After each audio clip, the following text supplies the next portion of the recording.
quando eu sinto, então, infelizmente não é com tanta frequência, mas me traz bastante transtorno, bastante desconforto, mal-estar, que a repercussão no dia seguinte, então, é uma coisa desastrosa. Pois é, quais são, assim, imediatas no dia seguinte? Pois é, como raramente vai ter alguém que não tenha passado por algum evento, né? Todo mundo já sentiu isso na pele, realmente, cansaço. O problema é quando isso é mantido. Mau humor, déficit de atenção, dificuldade de lembrar coisas básicas, dificuldade de executar atividades comuns do dia a dia, erros que não se permite para pessoas, não digo nem de erros fatais, que nós acabamos nos sentindo incomodados.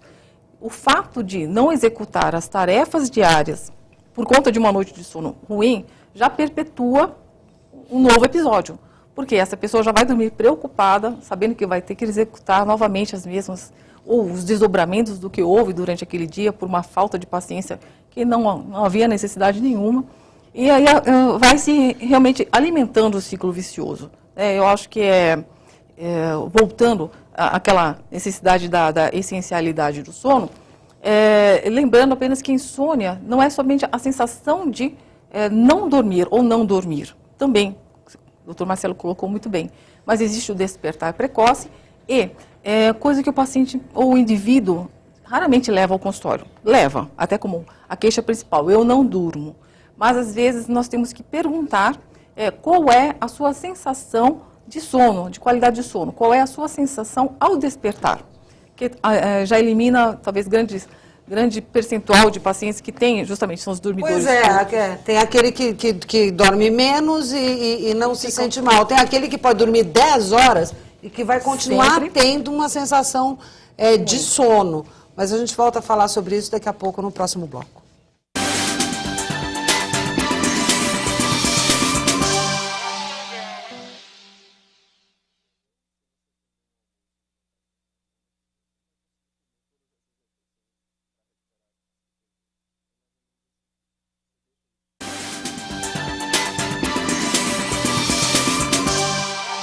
Saúde e Vida volta falando sobre insônia. E eu deixei aqui a seguinte questão. Por que alguns conseguem dormir 5 horas e acordar lépidos e felizes? E por que outras pessoas dormem 8, dormem 9, dormem 10 e acordam com a sensação de sono, de cansaço, como se não tivesse dormido nada, doutor? Existe uma necessidade que é individual para cada pessoa da quantidade de horas de sono. Então, assim como a necessidade calórica de cada um é diferente, você com 2.000 calorias você pode emagrecer, eu com 2.000 calorias eu posso engordar, então existe essa variação na necessidade diária da quantidade de sono de cada um. Né? Obviamente, aquelas pessoas que precisam de muitas horas de sono para adormecer, para se sentir recompostos, a gente tem que investigar se não há nenhuma alteração na qualidade do sono que faça essa pessoa necessitar todas essas horas. Mas muitas vezes tem aquele que precisa de 9 horas de sono, por exemplo, para dormir, ou até 10 horas de sono para dormir, em que é feita toda uma investigação e a gente não encontra nenhum distúrbio do sono. E se ela dormir 10 horas e se sentir bem com isso, ela é considerada dormidora longa. Então, tem que ter muito cuidado para a gente não sair atribuindo... Os adolescentes são dormidores longos por natureza? O adolescente dorme muito? Sim. O adolescente ele tem uma necessidade nessa fase maior de quantidade de sono. Tá? E é justamente o momento em que geralmente ocorre o contrário hoje em dia. Né? É quando eles são obrigados a estudar de manhã. É quando eles menos querem dormir cedo, porque com a tecnologia, videogames, internet, Facebook, então eles querem prolongar cada vez mais o período à noite, né? Porque existe também na produção de um hormônio do sono, que é a melatonina, existe um atraso na adolescência, na produção desse hormônio em cerca de 1 hora. Ou seja, ele vai dormir mais tarde. Se deixar naturalmente, ele vai dormir mais tarde. Ele tem uma tendência a querer dormir mais tarde, porque a produção do hormônio do sono já vai ser mais atrasada, 1 hora em média em relação aos adultos. E, além disso, hoje em dia as escolas estão começando cada vez mais cedo os horários, por questões do pai que trabalha mais cedo, tem que deixar o filho no colégio. Então, eles terminam dormindo tarde, acordando muito cedo. Durante a tarde, eles têm mil atividades, aula de francês, de inglês. Então, termina hoje em dia a adolescência. É uma fase em que está sendo muito comprometido o sono e que era para ser o contrário, né? Era para ser uma fase em que a necessidade de sono deles tem que ser realmente cumprida para que eles desenvolvam bem a mente. Coitados, os adolescentes com dó deles, porque eles entram às 7 horas da manhã, 7h15 da manhã. Quando eu estudei, eu entrava às 8. Né? São 45 minutos que fazem diferença na vida de uma pessoa. A gente vê famílias cada vez que têm mais dificuldade em pôr autoridade no horário de dormir. Né? Então, os adolescentes estão cada vez mais extrapolando esse horário, estão dormindo cada vez mais tarde, uma dificuldade realmente nas famílias em conter esse horário, em disciplinar esse horário de dormir dos adolescentes. E aí fica difícil, porque adolescente já é rebelde sem causa, né? Sim. Às vezes tem causa, mas a maioria é sem causa. É que o aí fica irritado porque não dorme. O reloginho biológico deles, é aquilo que você estava falando, além da melatonina, o adrenocorticotrófico é um pouquinho rodadinho mesmo. Então, se deixar à vontade, o natural deles, é claro que se ficar envolvido pelas tarefas, a coisa vai. Claro. Mas senão, eles dormiriam das 2 até as 8 da manhã, tranquilamente, ou até mais, né? Se pudesse escolher. Mas algo semelhante acontece também na terceira idade. E isso que eu ia perguntar, como é que faz, o que acontece com o idoso? Tem uma necessidade de sono diferente, até porque a atividade física dele já não é a mesma, a alimentação dele não é a mesma, o metabolismo dele já não é o mesmo, e o hormônio fica também, o ciclo dele já não é de 24 horas, como nós chamamos. Existe uma mudança, onde acaba oscilando, fazendo picos em dois tempos, não em 24 horas. Nisso aí, ele acaba tendo uma necessidade menor de sono mais continuado, tão prolongado. Ele se satisfaz com uma quantidade um pouco menor.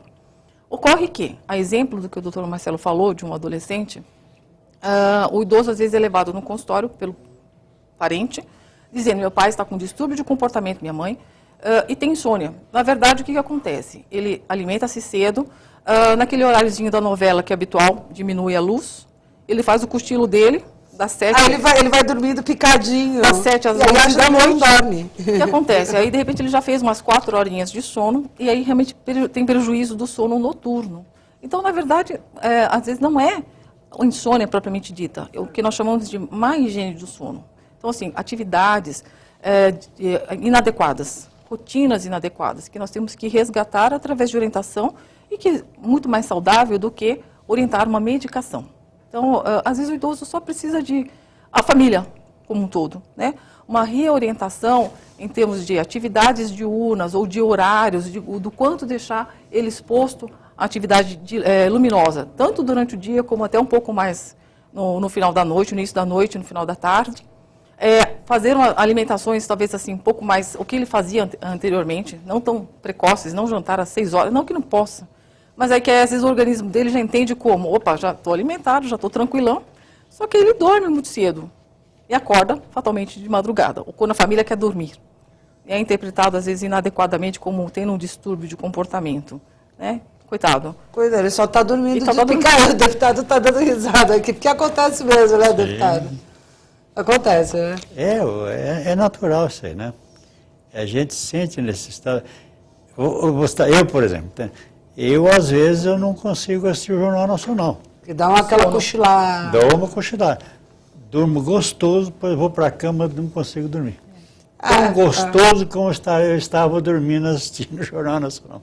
E até em posição, né? Acontece, eu acho que são coisas que a gente tem que aceitar, talvez como naturais, mas dentro do possível a gente mudar os hábitos. Eu acho que isso é muito importante. Está falando. É muito importante. Os hábitos de vida né? E o meu filho é geriatra, ele sempre fala que é uma queixa constante entre os idosos, né? Sim. Então, não deixe o velhinho dormir durante a tarde. Uma das coisas que realmente atrapalha. Você dormiu de tarde, ele está descansadinho, à noite ele vai acordar cedo. Né? Não vai dormir, vai madrugar. Rodrigo, você fez uma pergunta no intervalo, que eu até pedi, queria que você repetisse. Na verdade, assim, muitos pacientes nos procuram e sempre aquela dúvida do que seria o ideal, a quantidade de horas que seria o ideal. A gente sempre, numa orientação básica, sempre digo que no mínimo, até para uma experiência própria, no mínimo de 6 horas, no máximo de 8 horas. Porque a gente tem indivíduos, como foi citado anteriormente, que dormem menos do que 6 horas e se sentem bem ou não. Indivíduos que, na parte da adolescência principalmente, que dormem mais que 8 horas e se sentem muito bem ou não. Na verdade, a gente tem uma demanda maior da terceira idade, como citado, e assim, este indivíduo realmente tem criado atividades para que ele não durma durante a tarde, ou seja, no momento que acorda, normalmente eles acordam mais cedo, vão dormir mais cedo, mas não que não durmam durante a tarde, e o que é normal, a famosa siesta, né, almoçar e aquela 1, 2 horinhas de sono tem atrapalhado, e essa atividade tem feito com que eles se sintam melhor também, eles têm essa sequência de atividades. Já Não emendando aqui a pergunta dele, muita gente, eu me incluo nessas aí, eventualmente, você dorme pouco, porque não pode mesmo, né, por causa de horários, tudo isso, você dorme 6 horas. E aí você sabe que você vai ter 1 horinha que você vai poder dormir durante o dia, ou 1h30. É possível fazer a soma, né? Ou seja, a ordem dos fatores. Não é necessário que seja corrida essas 8 horas. É possível que você durma picadinho e que isso resolva. No caso do idoso, a doutora disse que isso ocorre mesmo, mas no adulto normal. O adulto, a criança e o idoso tendem a ter um sono mais fragmentado ao longo do dia, quer dizer, mais de um período de sono. Já o adulto, o ideal é que ele tenha um período de sono consolidado naquele único período, então, o período noturno, por exemplo. Tá?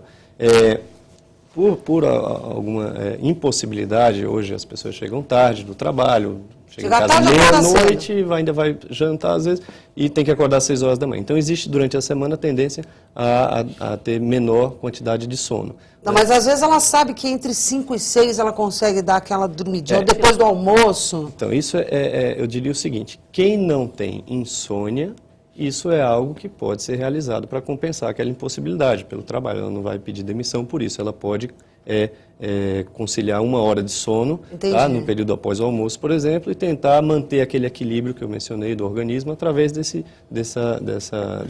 artifício. Se ela tiver insônia, essa 1 horinha pode prejudicar o sono? Pode prejudicar bastante o sono da noite. Por quê? Isso vai diminuir ao longo do dia a pressão de sono. Então, o que seria a pressão de sono? À medida que você vai ficando horas acordado, isso vai criando um débito de sono. Não é? Então, se eu estou um dia acordado, 2 dias acordado, o meu débito de sono vai ser muito grande. Então, eu vou ter no meu organismo um puxo, algo que me atrai a dormir muito forte. Isso é o que a gente chama de pressão de sono. Isso é algo que ajuda a dormir. Por que ela às vezes vem na hora errada, na hora que você não pode dormir? E aí você não dorme, passa aquela sensação de sono. E aí, quando você precisa dormir, você não tem sono. Na maioria das vezes, como o deputado mencionou, isso é um mau hábito. Tá? Por quê? Nós temos a principal glândula do nosso organismo relacionada ao sono, é a glândula pineal. É uma glândula bem primitiva, os mamíferos todos possuem, e é quem produz a melatonina. E ela pode ser educada a produzir o hormônio em horários semelhantes durante todos os dias. Mas essa educação é por disciplina, como tudo que a gente aprende é por disciplina. Então, deve haver uma regularidade nos horários de sono. Então, você pode se habituar a, por exemplo, assistir o Jornal Nacional e tirar um cochilo depois do Jornal Nacional, às 8 horas da noite, por exemplo. Então, você fazendo isso algumas vezes, durante vários dias, você vai criar esse hábito e você vai estar ensinando a sua glândula a produzir a melatonina, uma produção maior naquele horário.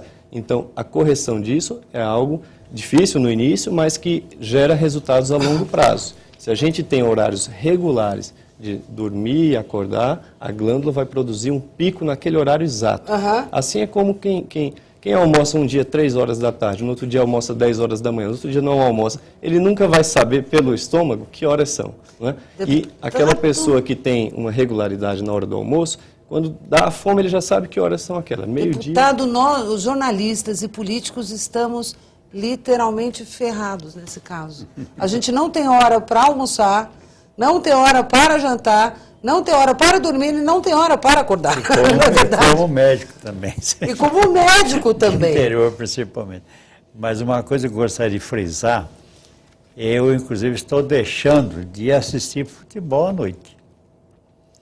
Primeiro, eu já assisto na cama, na televisão, quer dizer, as emoções, não importa se de tristeza ou de alegria, ambas têm o efeito semelhante. Né? Isso eu tenho notado, me atrapalha, barbaridade. Depois que eu assisto um jogo que acaba meia-noite, às vezes, então, independentemente de ser o meu São Paulo ou não, o simples fato de estar assistindo futebol, sofrendo aquelas emoções, atrapalha tremendamente. Eu, particularmente, tenho dificuldade. Então, quer dizer, eu estou deixando de assistir futebol nesse horário, porque realmente me atrapalha. O senhor consegue dormir com a ansiedade de querer saber o resultado do jogo, deputado? Aí é outro problema que eu vou ter que resolver.